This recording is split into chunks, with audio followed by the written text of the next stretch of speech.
Dulu Bu, dulu Pak, dulu orang Arab itu ngejek kita Jawi Bagar. Jawi artinya orang Jawa. Jawi itu bukan cuma orang Jawa, orang Sumatera, orang Kalimantan, orang Sulawesi, semua Nusantara ini dulu disebut Jawi. Dan mereka ngejek Jawi Bagar. Bagar itu bakor. Bakor Pak Ustadz, kan ada dalam surat Al-Quran, Al-Baqarah, sapi.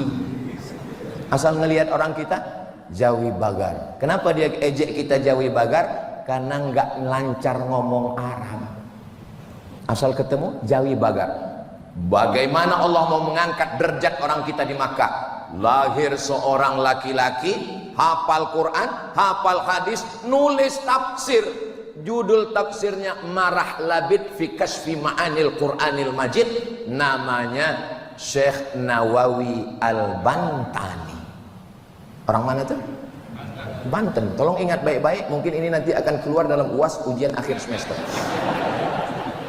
Ahli tafsir, pernah ceramah di Al-Azhar Mesir.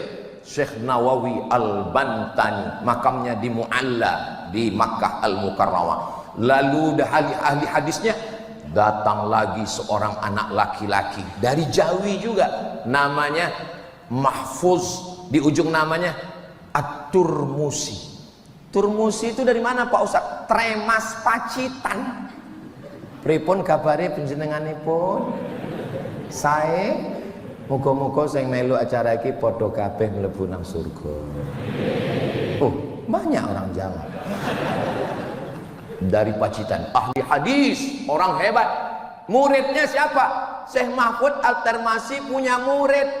Jenenge siapa? Syekh Muhammad Hashim Asy'ari mendirikan Nahdlatul Ulama. Naik derajat jauh. Lalu kemudian Imam Masjidil Haram.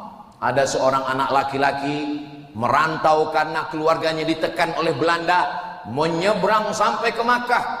Rupanya bak kata pepatah orang Melayu, kalau ada tuah di badan, pasir digenggam menjadi intan.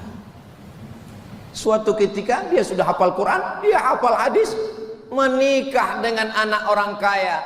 Nama bapaknya Syekh Soleh Al-Kurdi. Al-Kurdi berarti orang, ya orang Kurdi. Oh, Al-Kurdi. Kurdi sampai sekarang suku yang nggak punya negara. Kurdi ada. Salahuddin Al-Ayyubi orang Kurdi. Syekh Muhammad Said Ramadan Al-Buti orang Kurdi. Kurdi ada di Turki, ada di Suriah, ada di Mesir. Syekh Amin Al-Kurdi nggak punya negara. Lalu kemudian mertuanya Syekh Soleh Al-Kurdi ini membawa anak muda ini sholat di istana raja. Rajanya langsung jadi imam. Pas baca ayat, salah baca dia. Ditakdirkan Allah salah. Lalu kemudian diluruskan oleh anak muda ini di belakang. Setelah diluruskan bacaannya, selesai sholat dia nanya, jenenge sampean sopo? Itu terjemah Jawanya. Kalau bahasa kampung kami, what is your name? Nama saya adalah Ahmad Khotib Al-Minkabawi. Minkabawi, Minangkabau. Syekh Ahmad Khotib Al-Minkabawi, orang Nusantara yang jadi imam di Masjidil Haram, meninggal tahun 1915-1916.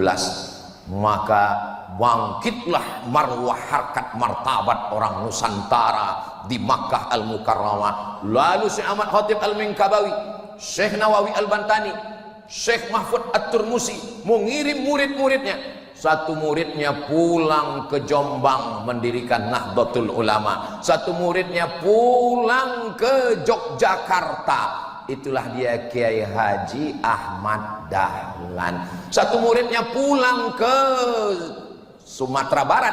Itulah dia Syekh Sulaiman Ar-Rasuli mendirikan Perti, Persatuan Tarbiyah Islamiyah. Satu lagi muridnya pulang ke Medan Sumatera Utara, namanya Syekh Hasan Maksum, mendirikan namanya Al-Jam'iyatul Wasliyah. Muhammadiyah 1912, NU 1926, Perti 1928, Al-Wasliyah 1930. Makanya suatu ketika waktu saya sedang hadir acara ijtima' tabligh 20.000 orang, Tiba-tiba datang seorang bertanya ke saya, Ustaz, ya, sebetulnya aliran Ustaz apa? Kenapa Bapak nanya begitu? Soalnya kami lihat di NU Bapak sekretaris lembaga Bahsul Masail. Terus di Muhammadiyah Bapak sebagai penasehat lazismu lembaga amil zakat Muhammadiyah.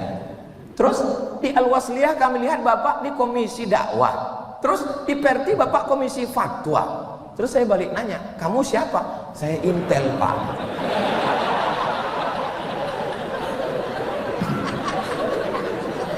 Lalu saya jelaskan bahwa Muhammadiyah, NU, Perti, Al-Wasliyah ini adalah organisasi keagamaan yang disusun oleh ulama Nusantara untuk ngelawan Belanda. Jadi kalau ada orang ormasnya banyak, itu namanya mazhab ukhuwah, bersaudara, selama masih la ilaha illallah Muhammadur Rasulullah. Alhamdulillah sampai hari ini hubungan kami masih tetap akrab.